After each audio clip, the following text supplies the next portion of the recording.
Good morning. Thank you for coming to my talk. So password hashing, let me try to start with the reasons why I'm here and why we are developing better password hashing methods. Evernote, Living Social, Reputation.com. So earlier in July, Ubisoft, Bohemia, NASDAQ, Ubuntu. Okay, so you get the point. We have a big problem with password security. In all those cases, it's easier for an attacker to recover your password. Because ideally we should all use very strong passwords, 16 digits, random digits, but we don't. Maybe for extremely critical accounts, like your email account, maybe your Facebook account. But for example, I have some average security password that are used for average security sites. And in all those cases, my password would have been compromised. It's not a straightforward password, it's not a dictionary word, but the password crackers, they are very effective methods. And in all those cases, they would have succeeded. Why? Because organizations like Ubisoft or NASDAQ, they don't use the best practices, they don't use the best password hashing methods. So we used to address the problem just by ignoring the problem. We are blaming the users and think, you're just stupid, you should use a 25-digit password and that's your fault if you're hacked. And then we realized that not everybody can remember 10 or more random looking password of 16 digits, 16 characters. So one way to solve the problem is to protect the servers, protect the machines. And as a matter of fact, that fails in practice because the attack surface is extremely large.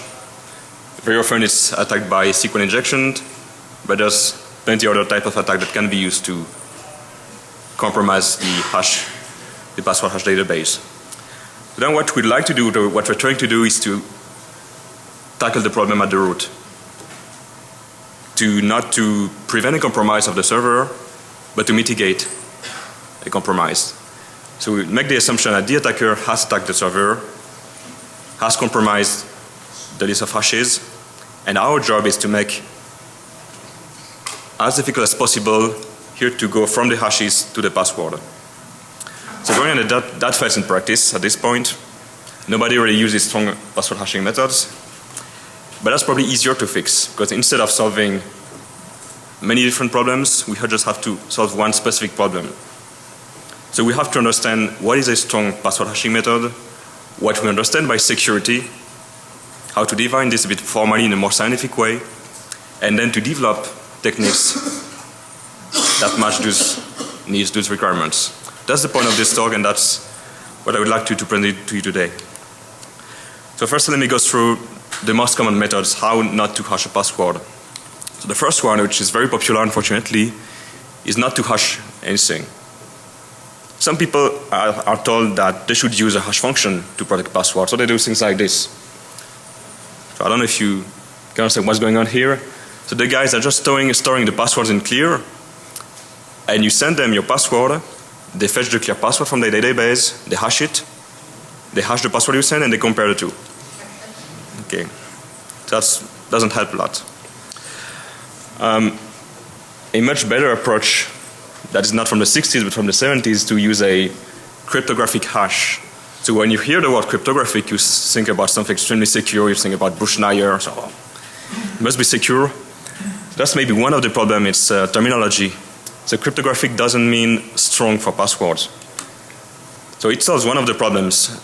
It's a one-way function, so it means that given the hash you cannot invert it, you cannot go back to the password in a straightforward way. It's not invertible.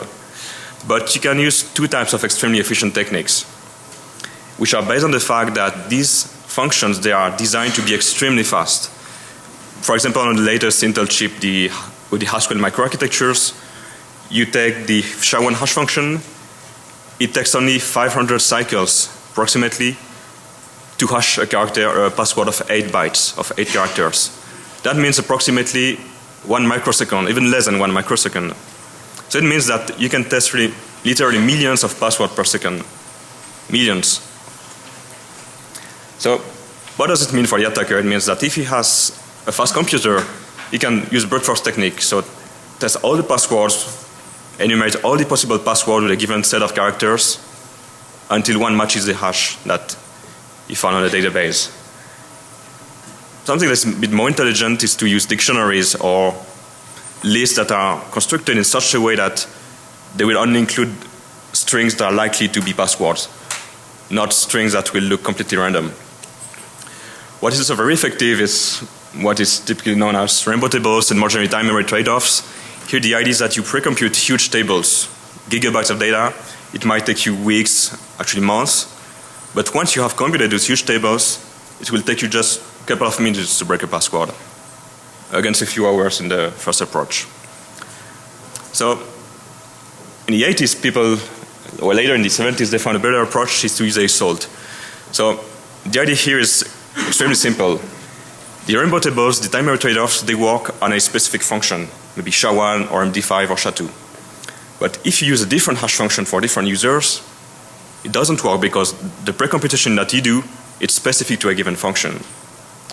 So obviously you don't have many different cryptographic primitives available, so what you will do is use an external parameter called a salt that will be used to simulate different functions.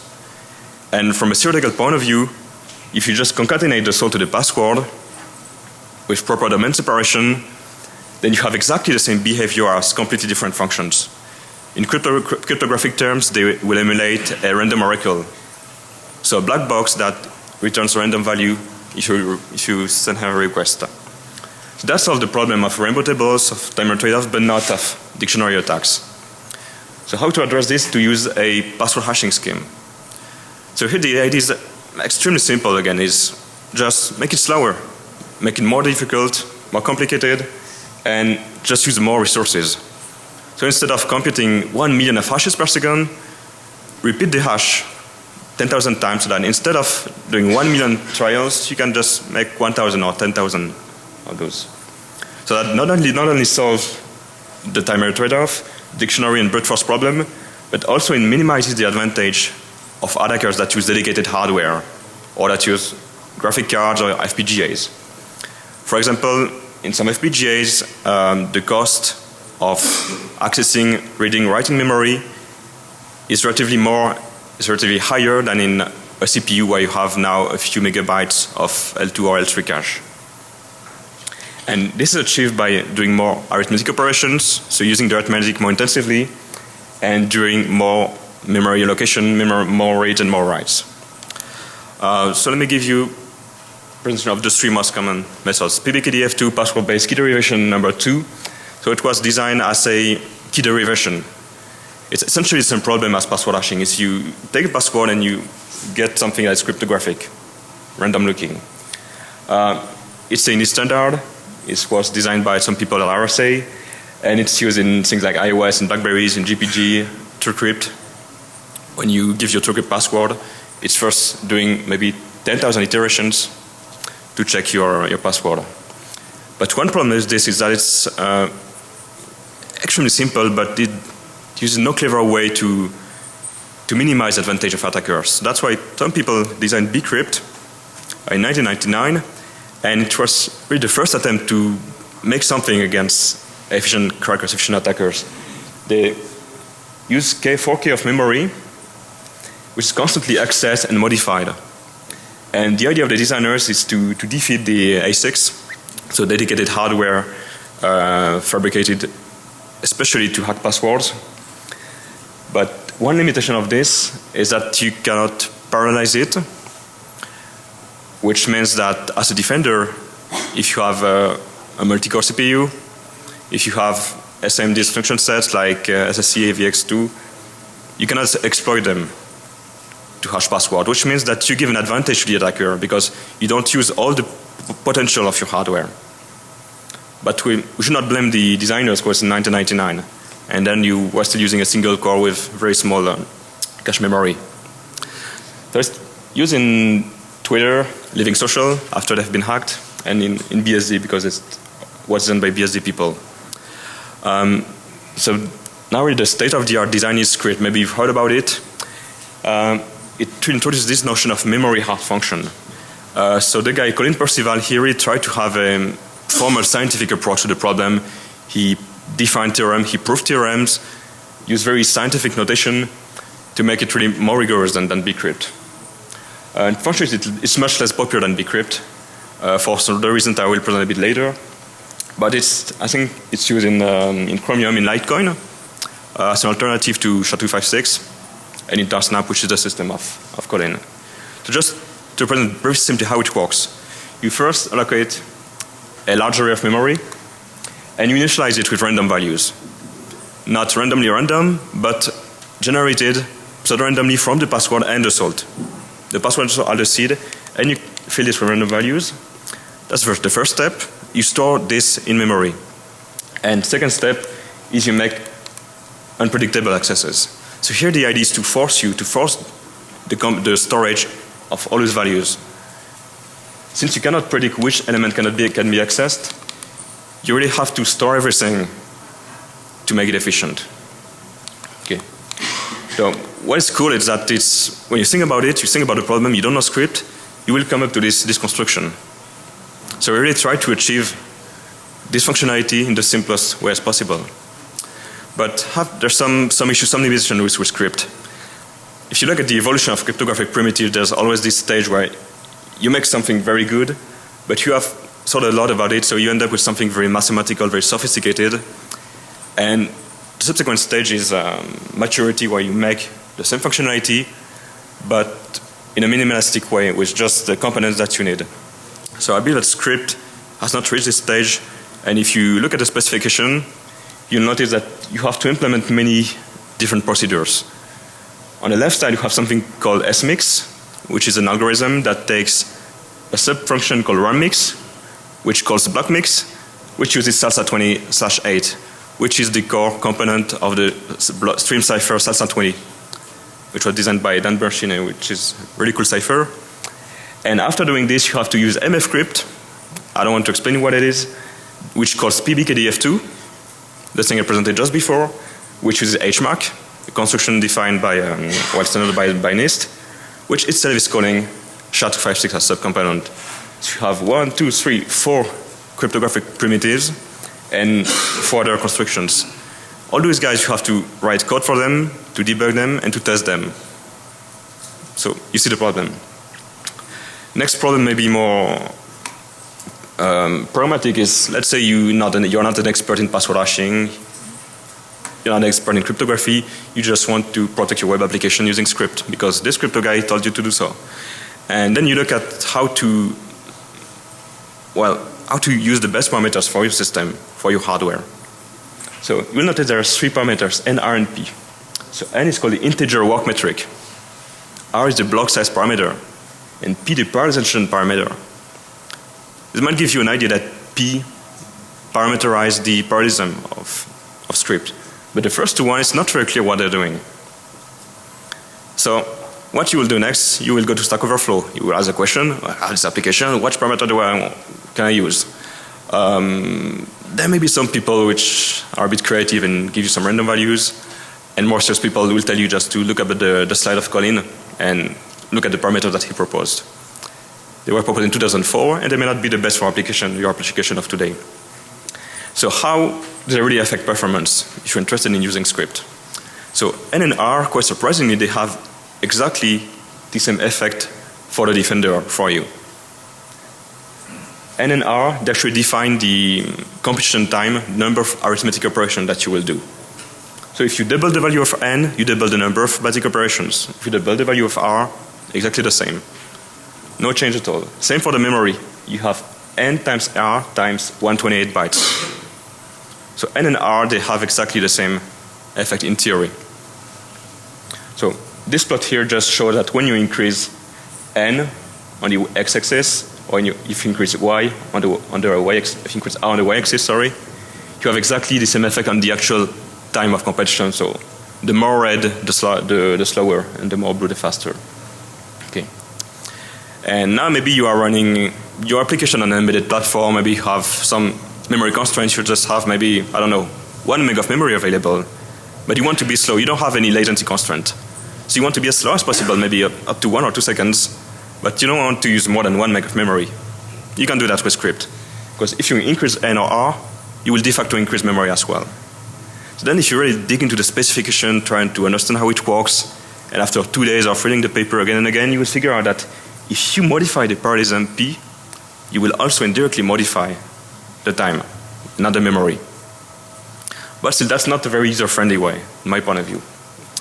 I have a very quick demo to show you what scrypt is doing. Okay, so these are the values of n and r, the parameters. So 99, it takes 140 milliseconds. 1010, so you see that it's multiplied by 4 approximately. And okay, so you see the linearity here. Now if you do the same measure for a range of parameters, okay, you can look at the h-top. Okay, so if you use it with 10 and 11, you will use approximately 500 megs of memory. Now let's do 11 and 12. So N11 and R12. Look at the memory consumption and the CPU usage. Okay, about 1 gig. Now we do the other way around. N is 12, R is 11. About 1 gig used, and about the same time. So now to solve this problem, we are 10 minutes. Thank you. We are doing something about it. We want to solve this problem because too many people get hacked. We don't have the ambition to solve the general problem of SQL injection or server hacks. So we want to solve this password hashing problem, and that's why we're organizing a new competition, PHC password hashing competition. Maybe you're familiar with AES, SHA-3, maybe eSTREAM. So these are open competitions where everyone can participate. And it was last year in December, so I'm not really from the password hashing scene, but I'm a cryptographer. And I was reading all those discussions about scrypt, about bcrypt, about hashes that get hacked, and say, well, you guys have very interesting ideas, very good knowledge. Why don't we use all this knowledge and to construct something to solve the problem? And I was extremely happy to see that this community is extremely reactive. We have a panel of experts, including some of the top people when it comes to password cracking, to cryptography, to software engineering. People like Jeremy Gosney, Matt Green, Peter Gutmann, Sora designer, Zuko. So I'm extremely happy that all these people will work together to assess the quality of submission and to choose something that will be useful to solve the problem. So the timeline, we published a call for submission. We hope to receive many good submissions in Q1 2014, in January. Then people, me, you, everyone, will look at them, give their opinion on performance, security, simplicity, and eventually we'll make a selection of finalists. We'll analyze them again more intensively, and hopefully in Q2 2015 we'll give a final selection of 1 or more submissions. There might be 1 for web services, 1 for standard application, 1 for scripting languages. We don't know what we'll receive yet. Okay. So like AES, like SHA-3, the fun part of it is that the incentive scheme. So you submit something and you try to attack the others. Everyone's trying to attack everyone, but in a very healthy way, very scientific way. So I'm looking forward to probably very cool like SHA-3. If you're interested in submitting, so let me go through very briefly about what we expect from you. First of all, specification. How does it work? It should be comprehensive, complete. Basic security analysis. Why you believe that it's secure? What notion of security do you consider?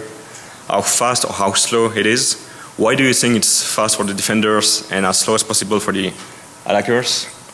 You should give us some reference code, because if you have the specification, there might still be some ambiguities, and C code is much easier as a reference. And an IP statement, we don't want to accept any submission that has any copyright or pending patent or royalty. It should be as open as possible. So you can look up https at passwordhashing.net. All the details, we have an FAQ, a timeline. So if you're interested. Now in the few minutes that I have, I'd like to talk about the technical challenges we're trying to solve. First one is crypto research. So I'm sorry, I'm been academic in crypto and our community has failed in addressing this problem. It has been completely ignored. There's fewer than 10 papers. So we need more construction, more designs, more cryptanalysis, and I'm talking with academic people to solve this. Maybe the biggest problem, in my point of view, is the technology dependency. The CPUs, GPUs of today will be completely different from the ones in 10 years. So you have to anticipate advances technology and design submissions appropriately. For example, today you might want to optimize for AVX2 or AVX512, uses crazy instructions, 512-bit registers. But the more you optimize for Intel, the less you optimize maybe for AMD or ARM, the less you optimize for MIPS. So it's really a trade-off between interoperability, efficiency, and future-proofness. I have no clue how to address the problem. Leakage resilience. Leakage is essentially side channel leaks from timing, electromagnetic emanations, everything you can imagine. For example, if you support passwords of any length, it will be slower to hash a password of 1,000 characters than a password of 2 characters. But this leaks information on the side of the password. Presumably you will not need to support very long passwords. Maybe 100 is probably good enough. Cache timing attacks, if you make specific patterns of memory accesses, if that depends on the password, and if an attacker can monitor this, he will get information on the password. And similarly, if the actual values that are stored in memory, if they leak information on the password, then you might have to wipe the memory after using it. And for some reasons you may not want to do this. So I think that there are issues to address, not strong requirements, but you have to think about it when you design a password hashing scheme. Then many people tell me, yeah, but you hash this on the server, why just not hashing on the client? And then you don't have to send the password in clear text, or whatever it means. But if you hash on the client side, you force people with maybe very lightweight hardware to do heavy computations. So you have the problem of performance consistency. So again, it probably depends on your application whether you can afford doing this or not. Maybe you can share the effort between the client and the server. So again, many questions. Some people come to me and tell me, yeah, but if you do everything on the server, it will be much easier to DOS a server by doing many connection attempts. Yes, so some people at Google tell me, well, who cares, we have enough power. I said, but you are Google, okay. So maybe for you, if you run your own small web service, it might be an issue. But again, that might be addressed by standard anti-DOS defenses like rate limiting and other techniques. For the updatability, let's say you have a server that you purchased 5 years ago, you're going to purchase a new one in 2 years, it will be much faster, but you want to hash the function within the same time.